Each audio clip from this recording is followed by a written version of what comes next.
Olá, boa noite. Veja no Brasil TV. O desemprego no trimestre encerrado em janeiro tem a menor taxa para o período em 9 anos.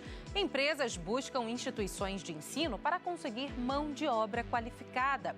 O fim das transações bancárias por DOC.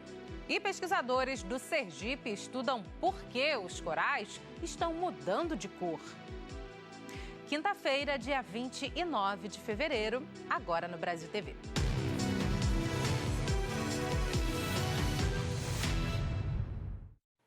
A taxa de desemprego no Brasil ficou estável no trimestre encerrado em janeiro em 7,6%.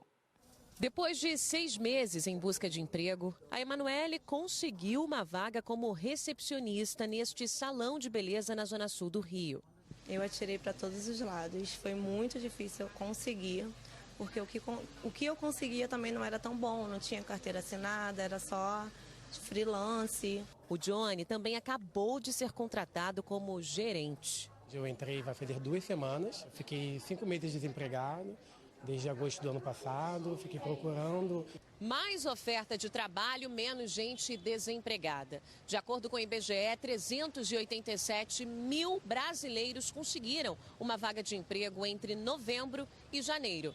Com isso, a população ocupada cresceu e reúne mais de 100 milhões de trabalhadores no país. Segundo o IBGE, historicamente, o desemprego costuma cair no fim do ano e aumentar nos primeiros meses do ano seguinte, o que não aconteceu agora, justamente por conta do crescimento da população ocupada. Quando também limpa esse efeito sazonal, né?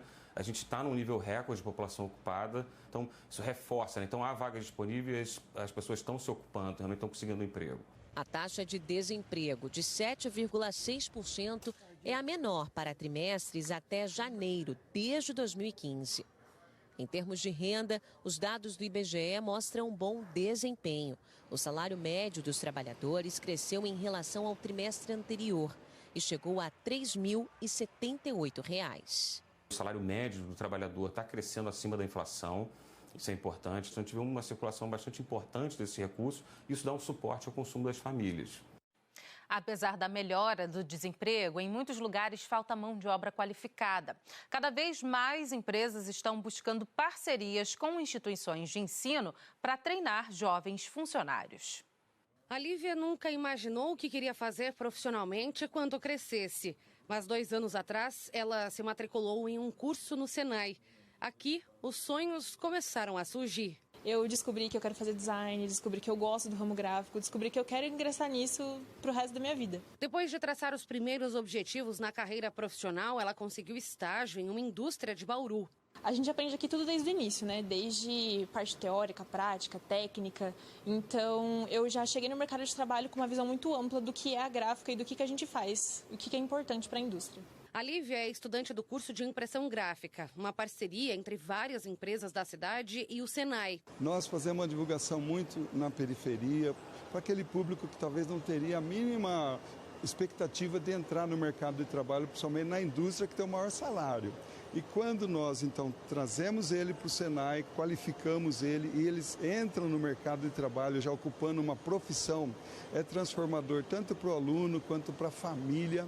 Isso também é muito gratificante. E foi justamente a falta de mão de obra qualificada que fez essa empresa de Lençóis Paulista se mobilizar para a abertura de um curso superior. A graduação em papel e celulose deve ser implantada neste ano em parceria com uma universidade.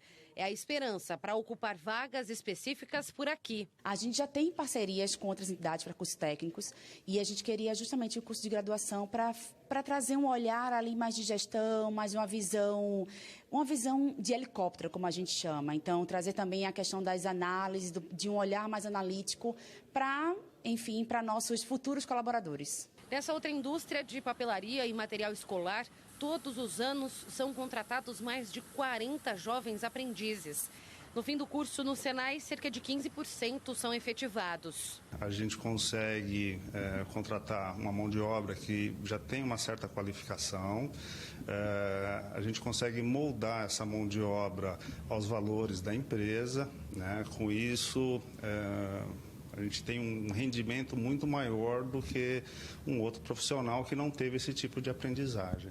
E esse tipo de parceria entre instituições de ensino e empresas não é uma coisa nova, mas tem crescido cada dia mais.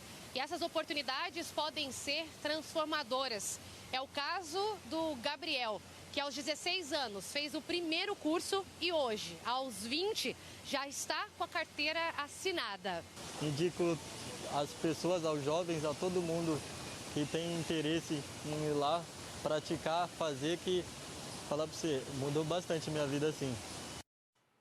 E tem mudança nos bancos a partir de hoje. Os meios de transferência bancária por DOC e TEC, que é a transferência especial de crédito, não vão mais ser usados.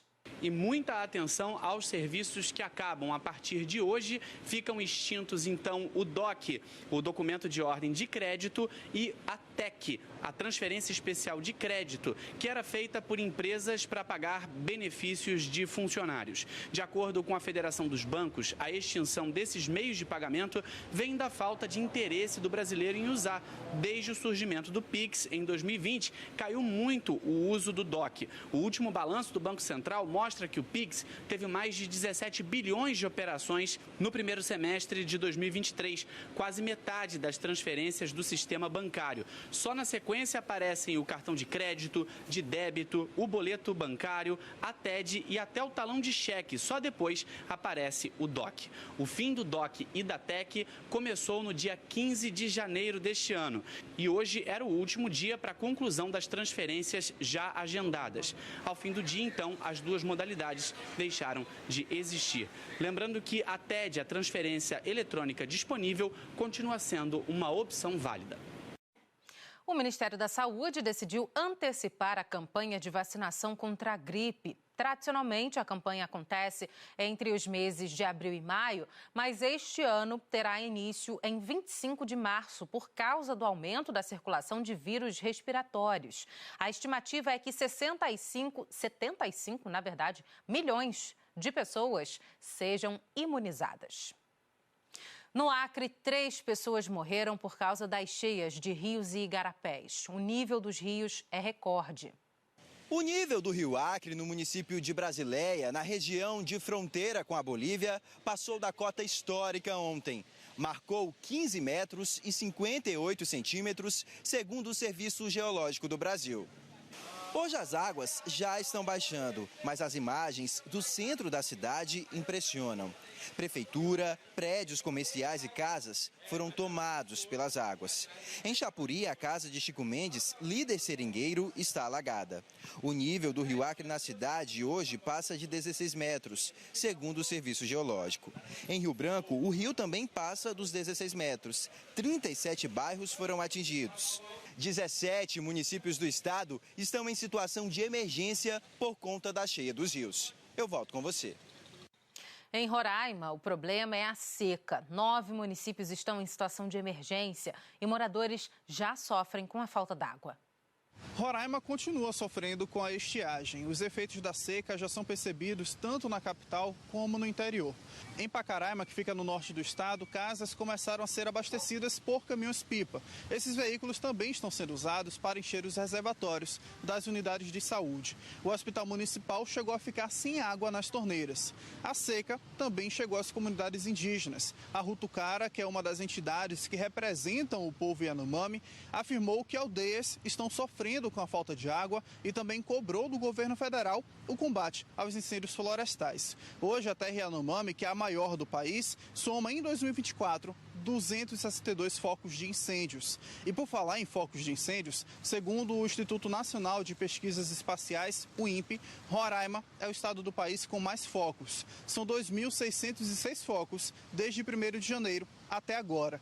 E a maior parte desses focos se concentraram no mês de fevereiro. De Boa Vista, Roraima, Ailton Alves para o Brasil TV.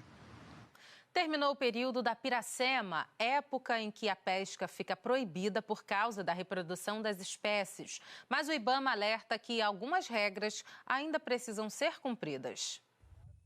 Depois de quase 4 meses de pausa em respeito à natureza, os pescadores voltam a lançar tarrafas no São Francisco.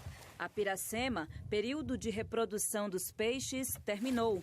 Agora, o rio está para peixe. Passamos esse período sem pescar e nós vamos começar a voltar à nossa rotina como antigamente. Na região das Pedrinhas, em Petrolina, a pesca é uma das principais atividades econômicas. Muitas famílias tiram o sustento do velho Chico. A reprodução de espécies como o piau, curimatã, piranha, dourado e surubim durou do dia 1º de novembro até 28 de fevereiro. Nessa temporada, esses trabalhadores foram orientados sobre deveres e direitos na colônia de pescadores da comunidade. Durante o período de defeso, a pesca é proibida, mas os pescadores artesanais têm direito a um seguro do governo federal. São 4 parcelas de um salário mínimo. Aqui no povoado de Pedrinhas, zona rural de Petrolina, 12 dos 300 pescadores cadastrados ainda não receberam o auxílio. Sem pescar e com o seguro defeso travado, seu Edivanildo passou dificuldades. Foi difícil mesmo, viu? A pesca da gente faltou, mas a crise foi grande para nós, né? Nós temos que manter a lei, né? Porque se pega nós pescando, além de perder nosso barco, perde o salarinho ainda da gente. O trabalho de fiscalização do IBAMA, intensificado durante o período em que a pesca ficou proibida, segue na bacia do Rio São Francisco. É que algumas regras precisam ser cumpridas, mesmo com o fim do defeso. A pesca de espécies ameaçadas de extinção, por exemplo, deve ser evitada. A pesca do pocamã, a pesca do pirá e da matrichã, é proibida essa pesca. O pescador que vier pegar esse animal, a multa é de R$5.000 por indivíduo. Os pescadores estão animados com o novo ciclo. Voltam a todo vapor ao trabalho para atender a demanda de encomendas e garantir o pescado nesse período de quaresma. A procura é grande de peixe aí, da agora por diante para a quaresma. Nós estamos na quaresma. No período da Semana Santa nós vendemos bastante peixe. Então o pessoal já estão ligando, já pedindo para nós guardar o peixe para o período da Semana Santa. Pesquisadores da Universidade Federal do Sergipe investigam a causa do branqueamento de corais, a alteração que pode estar ligada às mudanças climáticas. Os 3 últimos mergulhos ocorridos no início do mês no litoral sergipano por pesquisadores trouxeram a descoberta, a existência de branqueamento de recifes de corais. Estabeleceu 3 pontos de mergulho, onde a gente tinha que ver em loco a situação daqueles locais, né? 2 desses pontos são próximos à Praia da Baís e um aqui próximo da Praia da Aruana. E a situação dos corais em ambos os locais que a gente mergulhou não é muito boa. A principal hipótese é que isso esteja ocorrendo por causa do aumento das temperaturas do oceano. Esses dados estão sendo monitorados por especialistas da Universidade Federal de Sergipe em parceria com órgãos ambientais. A gente vai entrar em outros grupos que também participam, né, desse trabalho de mapeamento desse branqueamento dos corais, né, no sentido de fazer parcerias, identificar potenciais estudos que possam vir a contribuir para a reversão desse problema. Uma situação preocupante que merece acompanhamento, segundo relata a pesquisadora Priscila Campos. Além de sabermos que eles existem, eles estão branqueados e doentes. Então, estamos aguardando agora um fenômeno que é mundial, que é o aumento da temperatura do oceano. Em abril vai ter seu pico maior e a previsão é que os corais estejam branqueados no mundo inteiro e aqui em Sergipe também, mais ainda. Os estudos ainda estão em andamento para análise da biodiversidade local, já bastante afetada por outros eventos, como o derramamento de toneladas de óleo no litoral do Nordeste brasileiro em 2019. Até agora, os pesquisadores não cogitam que esse problema tenha relação com o branqueamento dos corais. Por outro lado, a poluição que vai parar nos oceanos vem provocando alterações da paisagem e desequilíbrios ecológicos. Os recifes de corais servem de abrigo e local de reprodução de várias espécies. Por isso que esse monitoramento realizado no litoral sergipano é de fundamental importância. Sem os corais, a biodiversidade marinha será drasticamente prejudicada. 25% das espécies do oceano dependem desses recifes, então a gente está falando de camarão, de lagosta, de peixe, de caranguejo, de siri, uma série de organismos que, se eles não estiverem lá, esses organismos também não estarão. Então, acho que é uma preocupação que vai além de proteger ou não proteger o coral, né? É uma questão de proteção da vida, de conservação da vida como um todo. No próximo bloco, 29 de fevereiro, uma data que só existe a cada 4 anos. Você vai ver como é fazer aniversário num dia assim. Não saia daí.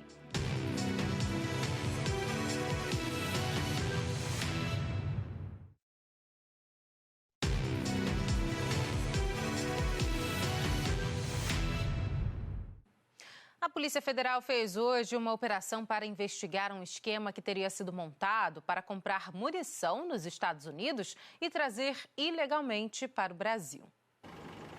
A operação de hoje em Goiás mirou os chamados CACs, que são pessoas que possuem o registro de colecionador, atirador e caçador. Os agentes cumpriram 7 mandados de busca e apreensão nas cidades de Goiânia e em Trindade, na região metropolitana. Eles apreenderam 15 armas, além de R$12 mil e quase $62 mil em dinheiro vivo. Segundo a Polícia Federal, os investigados compravam munições nos Estados Unidos e depois traziam ilegalmente para o Brasil. A operação é uma parceria entre a Polícia Federal do Brasil e a norte-americana, que inclusive mandou agentes para cá. Um mandado de prisão foi cumprido na cidade de São Francisco, na Califórnia, nos Estados Unidos. Lá foi preso um goiano que, segundo as investigações, seria o responsável pela compra e o envio das munições de forma clandestina aqui para o Brasil. O esquema começou a ser investigado depois de uma apreensão no Porto de Santos em setembro de 2021. Durante uma fiscalização da Receita Federal, os agentes encontraram 12 mil munições de fuzis e pistolas de vários calibres dentro de um container que havia saído dos Estados Unidos com destino a Goiânia.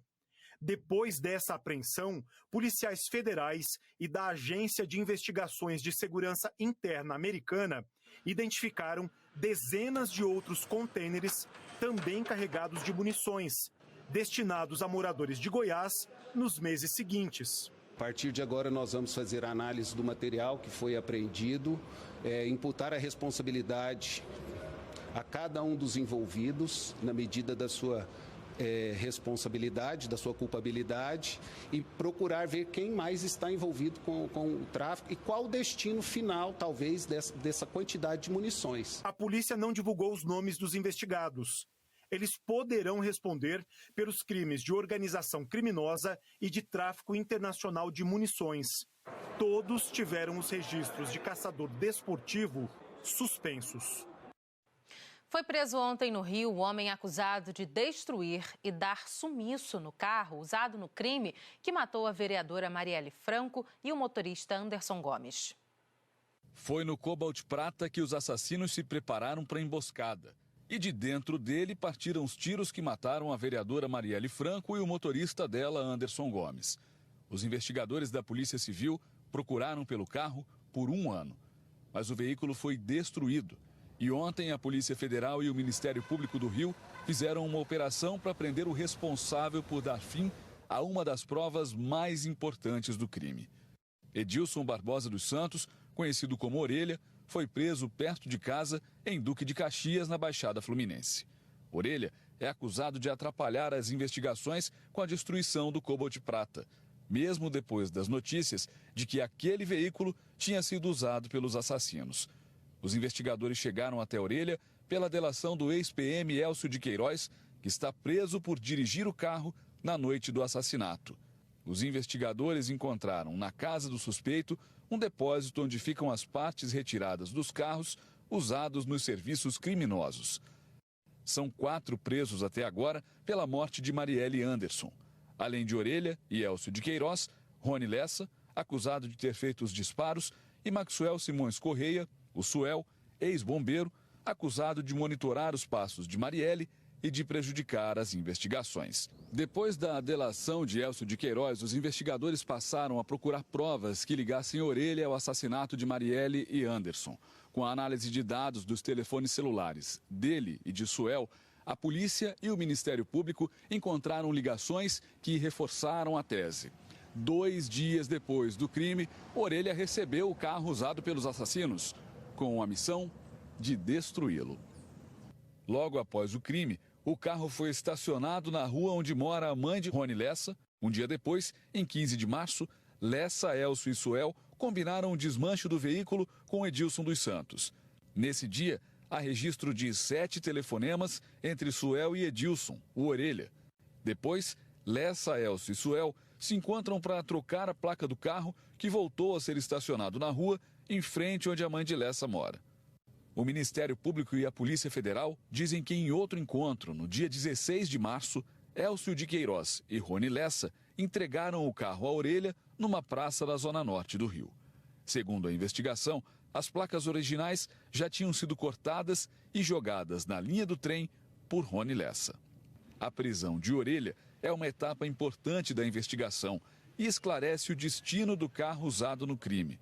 Mas as perguntas que aguardam todos os dias por respostas continuam. E 6 anos depois do crime, seguem sendo cobradas das autoridades por todos.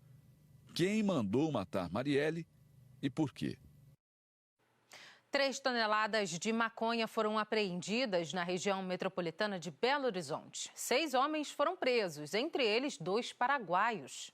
Olá, tudo bem? Durante o monitoramento na madrugada, policiais desconfiaram de uma Kombi que estava às margens da BR-381, em Betim, na região metropolitana de Belo Horizonte. 5 pessoas que estavam dentro do veículo entraram em contradição durante a abordagem policial. Uma delas conseguiu fugir. Perto do local havia um galpão. Os policiais foram até lá averiguar e encontraram uma carreta com placas do Paraguai carregada com sacas de arroz. Os policiais sentiram um cheiro forte de maconha e encontraram no meio da carga quase 4 toneladas da droga em tabletes. Além dos 4 ocupantes da Kombi, 2 paraguaios que estavam no galpão foram presos. Hoje, 29 de fevereiro, é um dia que só se repete a cada 4 anos. 2024 é, portanto, chamado de ano bissexto.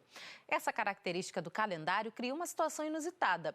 Quem nasce no dia 29 de fevereiro comemora o aniversário quando? Hoje vai ter festa na casa da Kemily, que já começou ontem. Ai, me sinto muito especial, porque querendo ou não, é meio difícil, né, das pessoas em volta de mim esquecerem do meu aniversário. Tá na certidão de nascimento da Kemily. Ela nasceu no dia 29 de fevereiro de 2008, uma data que só existe em anos bissextos, ou seja, a cada 4 anos. Os pais lembram que o nascimento dela nem era esperado para essa data. A data prevista seria para o dia 21 de março, mas como ela foi um pouquinho apressadinha, ela nasceu 3 semanas antes. Os anos bissextos foram criados há mais de 2.000 anos para que o nosso calendário acompanhe o tempo que a Terra leva para dar uma volta inteira ao redor do Sol, que não é exatamente 365 dias, e sim 365 dias, 5 horas, 48 minutos e alguns segundos. Somando essas horas que sobram a cada ano, depois de 4 anos nós temos praticamente um dia. O 29 de fevereiro, portanto, é a correção do tempo que sobrou no nosso calendário. Parece pouca coisa, mas sem esta data, o mundo como a gente conhece hoje poderia ser bem diferente. Se o calendário não fosse corrigido para manter essa coesão, ano após ano, a gente sofreria uma defasagem continuamente. No final do processo, eu digo, após séculos e séculos, a gente teria as estações todas trocadas em relação às épocas que a gente conhece. No último ano bissexto, em 2020, mais de 6.000 brasileiros nasceram no dia 29 de fevereiro. Hoje, pela primeira vez, eles estão comemorando o aniversário no dia em que realmente nasceram. Mas e nos anos que não são bissextos, qual é a regra que vale para estas pessoas? Ela pode escolher, então, a data que ela quer comemorar, se 28 de fevereiro ou 1º de março, mas a data de nascimento dela vai constar sempre na certidão, em todos os documentos dela, como 29 de fevereiro de 2024, considerando o registro hoje. A aniversariante do dia, Kemily, que nasceu antes do previsto, também comemora na véspera. E também eu sou uma pessoa muito ansiosa, então eu prefiro comemorar o quanto antes. O Brasil TV fica por aqui. Outras notícias logo mais no Jornal Nacional, às 8h30 da noite, hora de Brasília. Uma ótima noite para você. Até amanhã.